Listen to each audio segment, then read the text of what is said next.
हम लोग अपने प्रीवियस लेक्चर में जो ग्राफ ट्रांसफॉर्मेशन पार्ट 4 था उसमें ये सीखे थे, जब भी हम लोग फंक्शन के बाहर मॉडुलस साइन इंट्रोड्यूस करेंगे तो जो पोर्शन ग्राफ का अबव द एक्स एक्सिस रहता है वो एज इट इज रहता है, जो बिलो द एक्स एक्सिस होता है उसका मिरर इमेज मतलब वो ग्राफ नीचे जो बिलो द एक्स एक्सिस जो रहता है वो इरेज होकर के रिफ्लेक्ट कर जाता है वो portion above the x axis.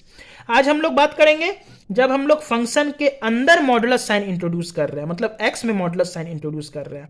तो सबसे पहले एक हम लोग जनरल ग्राफ की मदद से इसको सीखेंगे, फिर हम लोग एक स्पेसिफिक फंक्शन का ग्राफ बनाएंगे, फिर वहां पर हम लोग उसको डिटेल में डिस्कस करेंगे। तो चलिए स्टार्ट करते हैं। यहां पर हमारे पास एक जनरल फंक्शन का ग्राफ है।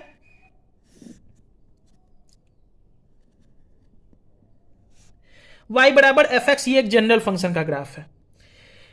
इसके अंदर मतलब x के अंदर मतलब फंक्शन के अंदर जब हम लोग मॉडुलस साइन इंट्रोड्यूस करेंगे तो ध्यान से समझेंगे होगा क्या।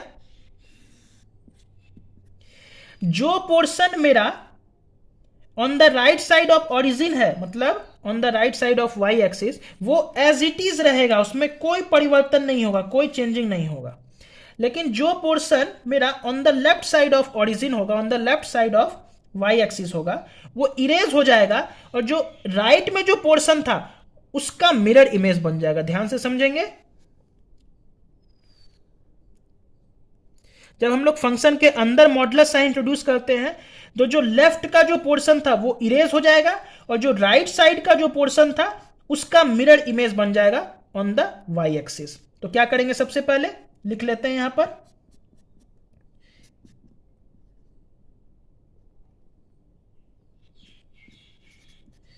erase the left portion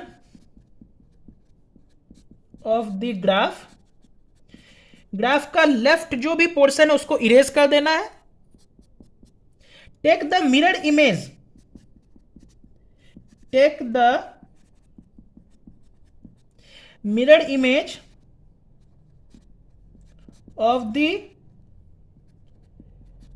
right portion of the graph.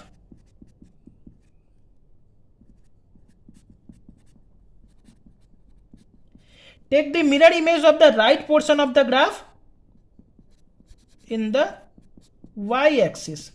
ध्यान से समझेंगे, ये ग्राफ थोड़ा सा टफ लगता है, कुछ नहीं करना है। जो भी पोर्शन हमारा राइट साइड में उसको एज इट इज रहने देना है। लेफ्ट पोर्शन का जो ग्राफ है मतलब y एक्सिस के लेफ्ट में उसको इरेज कर देना है और राइट पोर्शन का मिरर इमेज ले लेना है। ये चलिए समझते हैं ऐसा क्यों होता है, क्योंकि हम लोग देख रहे हैं यहां पर एग्जांपल के लिए समझ लेते हैं हम लोग कि y बराबर हम लोग क्या कर रहे हैं, फंक्शन के अंदर मॉडुलस साइन इंट्रोड्यूस कर रहे हैं। तो ये मॉडुलस का मतलब क्या होता है, मॉडुलस का मतलब होता है इसके अंदर हम कुछ भी वैल्यू डालें, पॉजिटिव डालें चाहे निगेटिव डालें, ये हमेशा पॉजिटिव के तरफ ही ट्रीट करेगा। फॉर एग्जाम्पल अगर इसमें हम लोग y बराबर अगर हम लोग इसमें 2 डालें तो इसको कोई फर्क नहीं पड़ता, ये आउटपुट जो देगा वही आउटपुट देगा जब इसके अंदर हम लोग माइनस साइन को इंट्रोड्यूस करें, मतलब -2 को इंट्रोड्यूस करें। ध्यान से समझेंगे, जब हम लोग 2 डालेंगे तो मॉड 2 के साथ तो कोई चेंजिंग नहीं करेगा, वही आउटपुट देगा। जब हम लोग माइनस साइन को -2 को इंट्रोड्यूस करेंगे इस मॉड के अंदर, -2 अगर डालेंगे तो मॉड इसको क्या करेगा, +2 बना देगा। यानी कि ये जो आउटपुट देगा वो सेम देगा निगेटिव एक्स के लिए as well as positive x के लिए। इसलिए जो हमारा निगेटिव पोर्शन का ग्राफ था वो इरेज हो जाता है और जो हमारा पॉजिटिव पोर्शन का ग्राफ था, ध्यान से समझेंगे। फॉर एग्जांपल यहां पे अगर हमारा 2 है, यहां पर x का वैल्यू 2 है, उसके लिए जो वैल्यू मिल रहा है जब हम लोग -2 डालेंगे तो मॉड उसको भी तो पॉजिटिव ही बना देगा। तो -2 डालने पर भी मॉड हमें वही आउटपुट देगा जो +2 के लिए दे रहा था। इसलिए 2 पे अगर हमारा वैल्यू यहां पर मिल रहा है तो -2 के लिए भी वैल्यू हमारा वही मिलेगा जो +2 के लिए मिल रहा था। सिमिलरली 4 के लिए हमारा जो वैल्यू मिल रहा था मॉडुलस के अंदर जब हम 4 डालेंगे, ठीक है, यहां पे अगर -4 डालेंगे तो मॉड उसको पॉजिटिव बना देगा। तो 4 के लिए जो वैल्यू दे रहा था हमारा वही हमारा -4 के लिए भी देगा। बस यही कारण होता है कि जब हम लोग फंक्शन के अंदर मॉडुलस साइन लगाते हैं तो ग्राफ निगेटिव पोर्शन का रब हो जाता है, इरेज हो जाता है और पॉजिटिव पोर्शन का रिफ्लेक्ट करके एक इवन फंक्शन का फॉर्मेशन कर देता है, मतलब सिमेट्रिसिटी आ जाता है। यहां पर क्या आ गया, ग्राफ में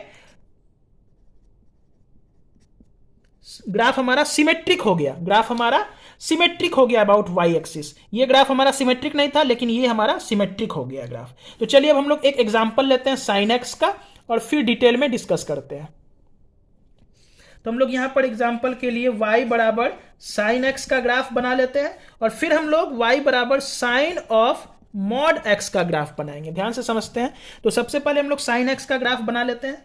तो साइन x का ग्राफ बहुत सिंपल होता है बनाना। हम लोग 0 से 2 पाई के बीच में ग्राफ बनाएंगे।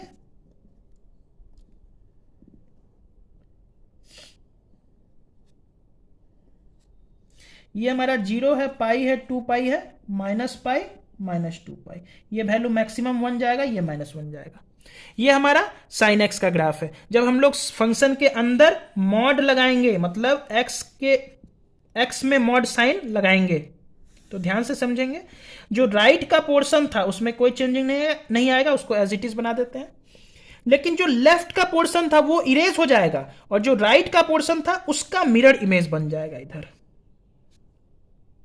तो ये रहा हमारा साइन के अंदर जब हम मॉडुलस साइन इंट्रोड्यूस करेंगे तो इसका फाइनल ग्राफ है। क्यों ऐसा हुआ? क्योंकि मान लेते हैं π/2 पर जो हमें साइन वैल्यू दे रहा था, कितना दे रहा था? 1। π/2 पे ये वैल्यू कितना देता है? साइन 1। जब हम लोग इसके अंदर -π/2 डाले इस ग्राफ में, जब हम लोग क्योंकि ये जो मॉड करता क्या है, निगेटिव पोर्शन के साथ ही जो करता है, निगेटिव पोर्शन के साथ ही चेंजिंग करता है। तो जब हम लोग -π/2 डाले तो -π/2 डालने के बाद मॉड उसको क्या कर दिया? +π/2 बना दिया। तो +π/2 पे भी साइन अब हमारा क्या देगा? 1 ही देगा। क्योंकि अगर हम लोग यहां पे इस फिगर में जब हम लोग -π/2 डालते हैं तो यहां पे -1 हमें आंसर मिलता है। लेकिन जब हम लोग यहां पे -π/2 डालेंगे तो मॉड उसको पहले ही पॉजिटिव बना देगा। यानी कि साइन के अंदर इनपुट कैसा मिला? +π/2। +π/2 के लिए साइन फिर से 1 देगा। इसलिए π/2 हो चाहे -π/2 दो, वैल्यू हमारा 1 ही मिलेगा। तो ये था हमारा फाइनल कंक्लूजन। आज के लिए बस इतना ही। नेक्स्ट लेक्चर में हम लोग आगे किसी और ट्रांसफॉर्मेशन के साथ मिलेंगे। Thank you.